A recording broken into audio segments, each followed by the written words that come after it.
Oi, oi, lads. State of the game, Strixhaven School of Mages. The new Strixhaven School of Mages set releases on April 15th, so school will soon be in session. Wow. Get ready for a new plane, several new mechanics, and a library full of ancient and powerful spells. Like every new set, it also brings new packs to the store, new draft and sealed formats, and exciting new events. Are you excited, chat? I hope you're excited. Strixhaven is known for its 5 colleges: Silverquill, Witherbloom, Quandrix, Prismari and Lorehold. You can read more about them in this introduction, take a quiz to find out which one matches you best, or just learn the style of each college as you see them on the battlefield. What's the quiz?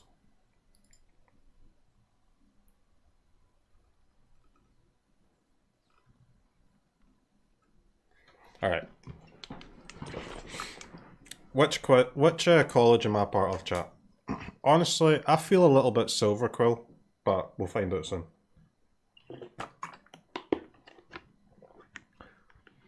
Slytherin. Before you begin your Strixhaven course, let's find out which of the colleges you'll be studying alongside. Will it be the dark and mysterious Witherbloom, the creative Flame Prismari, the confident and charismatic Silverquill, or the adventure-driven Lorehold? Choose your mascot. Elementals, pests, fractals, inklings, or spirits?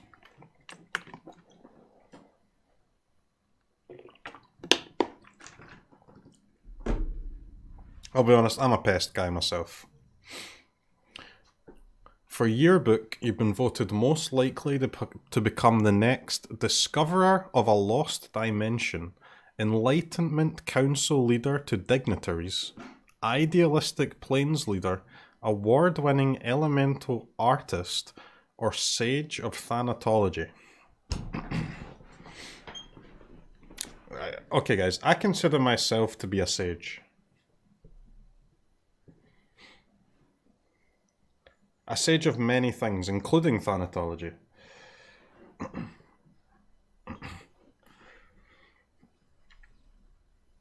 Sage of Thanos. Yep, that's me. A spider crawls up your arm. What do you do? Scream! Yes, you're surprised, but also you haven't had your daily scream yet.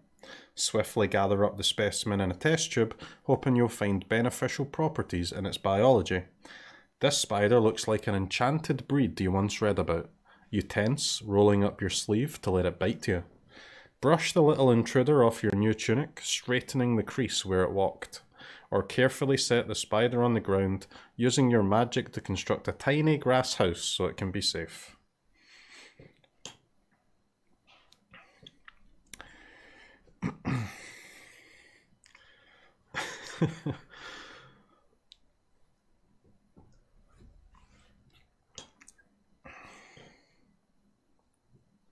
I mean, I'll be honest, in real life, I would brush the little intruder off my new tunic.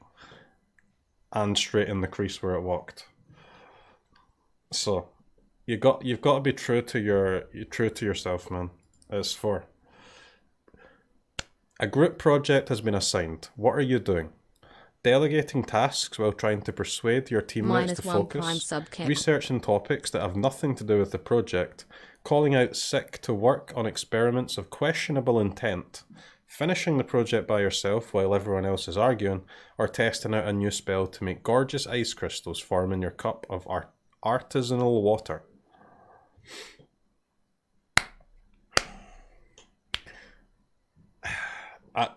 I'm the project finisher, man. I'm the mug who carries the rest of the group.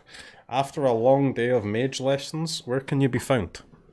Practicing runes, trying not to get distracted by your own reflection in the ink pot, sitting on the tallest tower calculating the velocity rotten fruit would fall on the students below, feeding your collection of carnivorous plants, dreaming about your next hybrid species, buried in a pile of musty smelling maps wishing the library had extended hours, or sketching in front of a giant fireplace trying to remember a spell that brings flames off the page.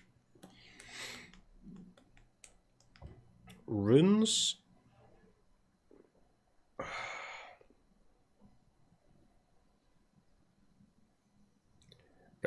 Guys, the idea of dropping rotten fruit on students, the emotion that I feel inside of me at the thought of that is a positive one. So, it is what it is. It's a positive emotion. Deal with it. A dean calls on you during a long and boring assembly. You jolt awake, having nodded off 5 minutes into the opening speech. Blow out the candle you just ignited in order to read a message written in invisible ink. Are ready with the correct answer to an equation you were assigned in your last course. Smile, having mentally prepared a speech ahead of time just in case you were called on. Hopefully the crowd goes wild. Are caught off guard. You were daydreaming about creating a tornado to get out of this assembly.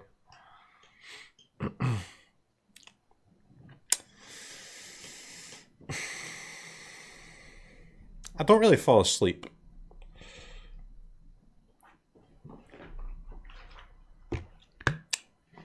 Even in a long and boring assembly.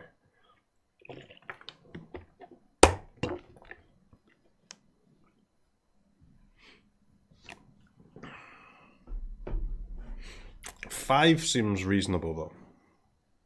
I don't fall asleep, but I would happily daydream of ways to get out of boring shit. You're taking a long needed vacation. Where do you go?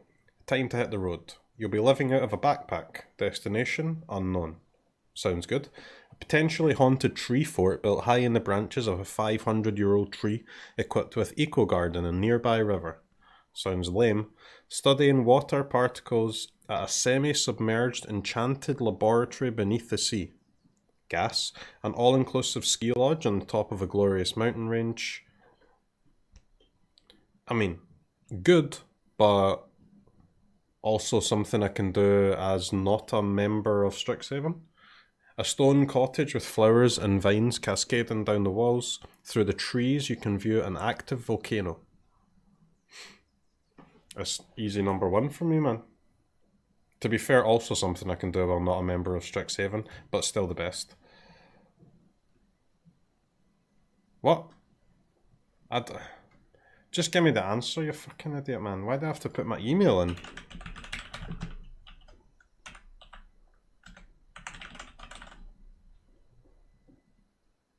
No, wizards cannot send me promotional emails. Fuck off.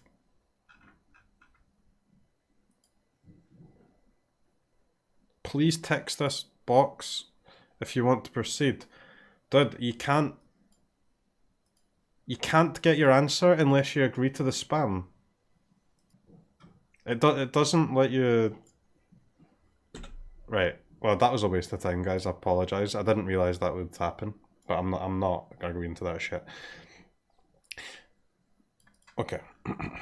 Choose whatever method you prefer, but you will want to pick your favourite college in the first few weeks because the College Cup is coming. College Cup? The colleges of Strixhaven have always competed fiercely, and a few weeks after the set launches, this competition will come to MTG Arena. A series of events will challenge players to compete in various formats and represent their college of choice. There will be 3 ways to score points for your favourite college during these events. Adding sleeves on your deck. Using an avatar from your college and bringing the tome from your college. Huh?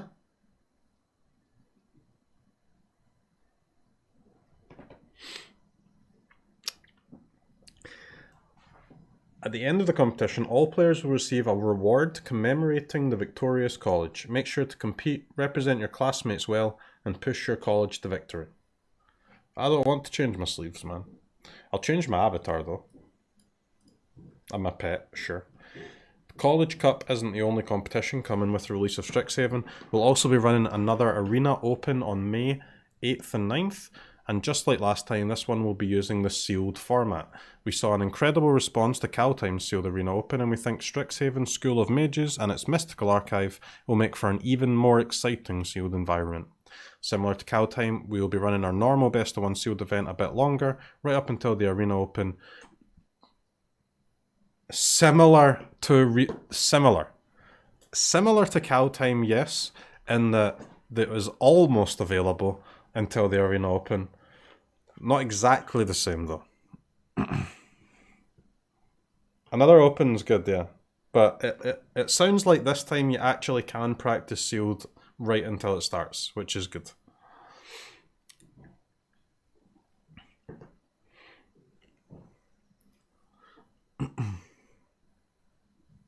Whichever mod you prefer, you will have the right events available to you that give you the practice and experience to go into the Arena Open with confidence. Cool.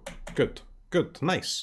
As one of the most prestigious schools of magic thought in the multiverse, Strixhaven has several new things to teach us. You can study up on all the new card mechanics in detail, but read on for some notes on how these will play out on MTG Arena. Okay. Mana value is a new term. Yep, we know that. Learn is a new keyword action that lets you discard a card or to draw a card, or, more interestingly, reveal a lesson card from your sideboard and put it into your hand. Yep. Yep. This new mechanic has prompted two important changes in MTG Arena. First, you can now view your sideboard mid-match to check which lessons or other cards you have available there. Just click on your library and you will find a button to switch to viewing your sideboard. Second, there are more changes coming detailed below. Okay. That's just a new feature, Pog. Changes to best of one sideboard. Starting with the Strixhaven release on April 15th, constructed best of one matches will use a 7-card sideboard. Best of 3 matches will continue to use 15-card sideboards. 7-card sideboard for best of one.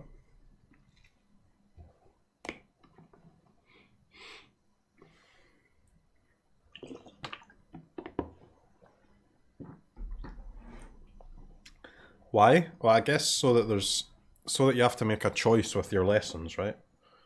Otherwise, you'll just put the same 15 in every deck, but if you've only got space for 7, you'll have to make some meaningful deck building decisions. Why are we making this change? Well, cards and sideboards basically have 2 uses. One is to change your deck between games in a best of 3 match to better configure it against the deck your opponent is playing.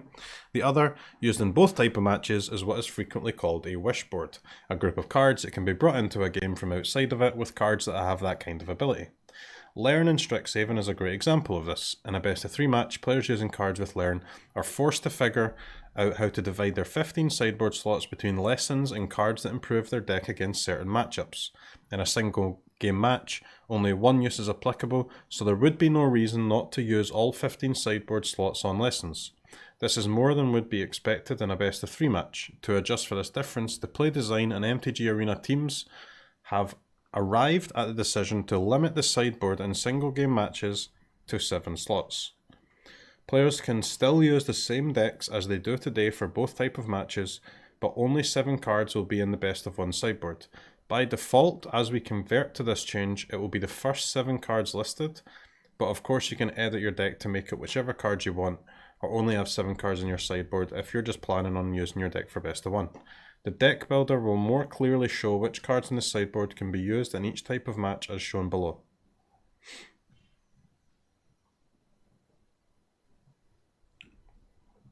What do you mean first? What do you mean first 7? But I did. This is not even how it looks. I guess it's gonna look like that though, right? Obviously. Alright. In all seriousness, this sideboard is trash, man. Where's the Ooze? Where's the Vandal? Why Gemraiser? 2 ECD, 3 ECD, 3 Banester Angel? That's dog shit.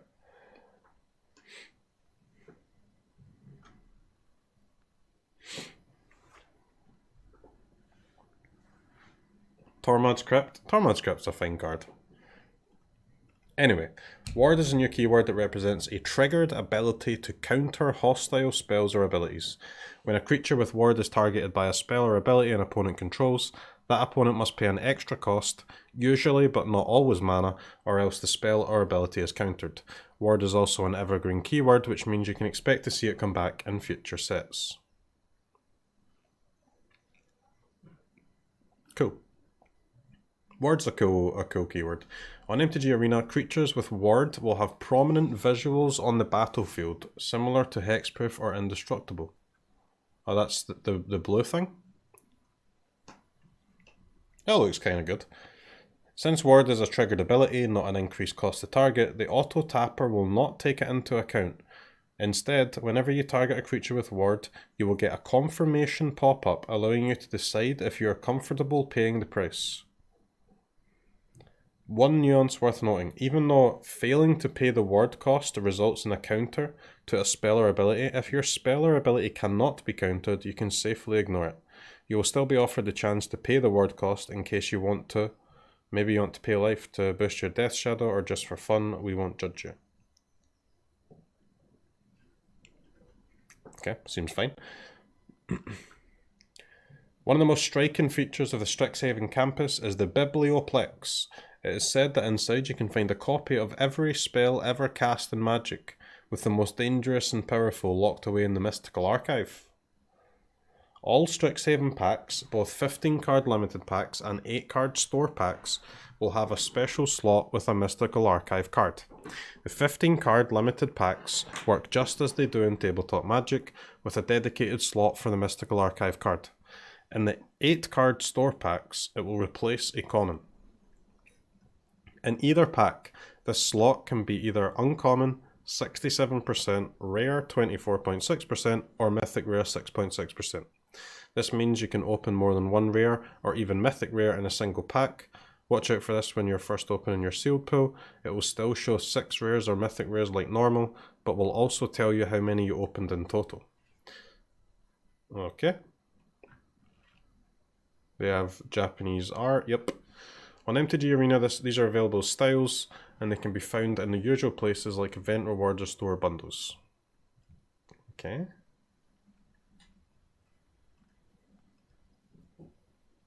Cards from the Mystical Archive will not be standard legal unless they already were, but almost all of them will be historic legal.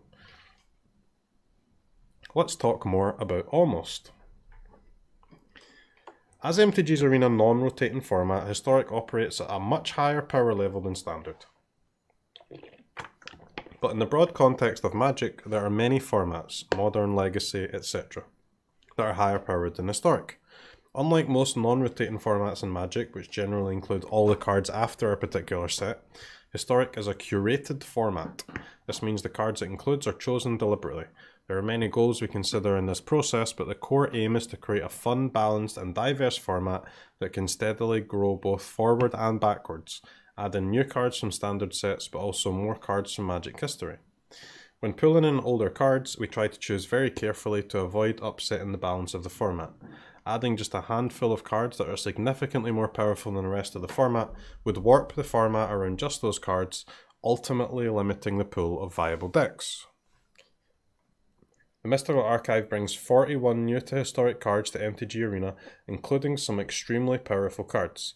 Some of these are powerful enough that we know they would warp the format, so we are banning those cards from the start.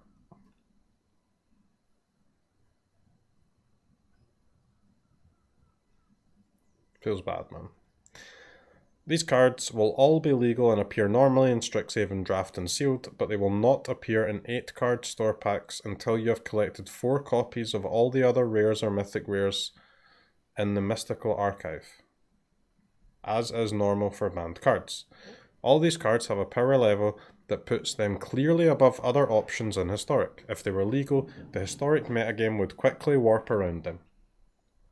This runs counter to our goals of building the format in a fun, balanced way, and it would be a huge leap forward in terms of power level, rather than the measured growth that keeps the format healthy. There are many cards in the remaining 34 new to Historic cards that could be too powerful for the format as well. We are taking an approach here similar to the launch of Pioneer. Except for the cards above, we aren't predetermining what is too strong. But we do expect that there will be new decks and interactions discovered that will become problematic. With the cards above, we feel like their power level and threat to the format is clear.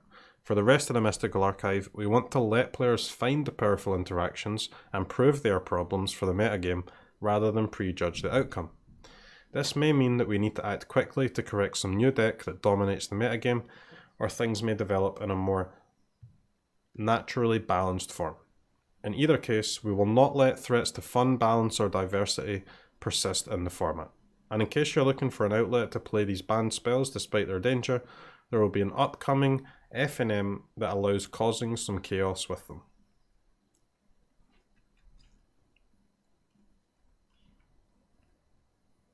Okay.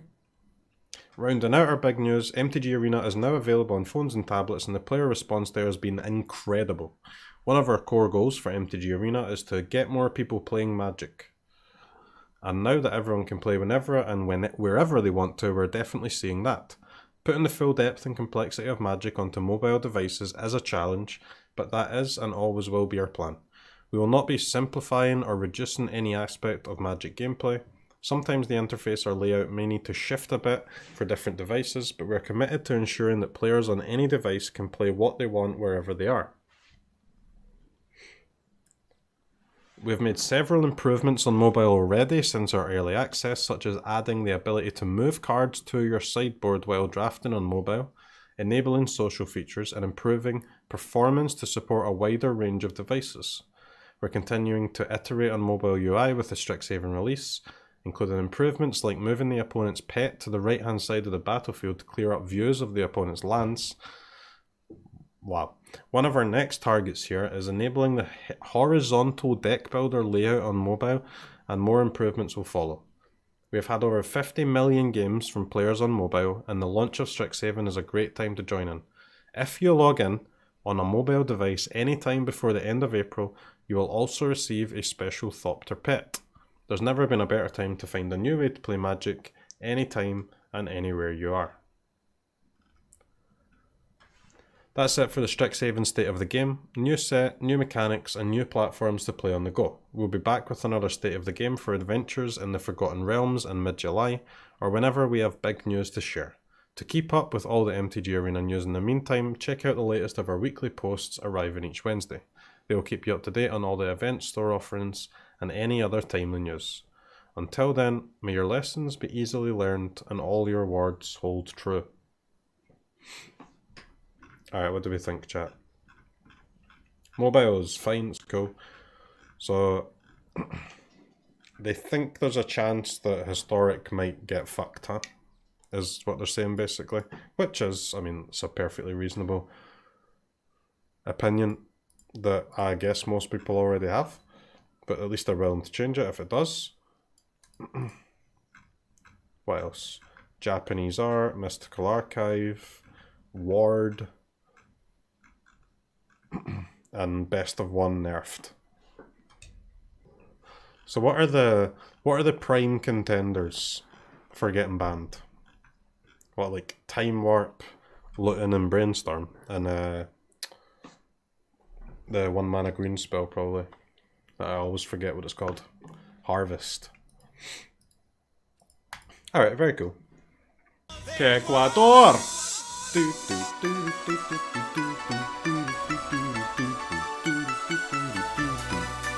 Ecuador!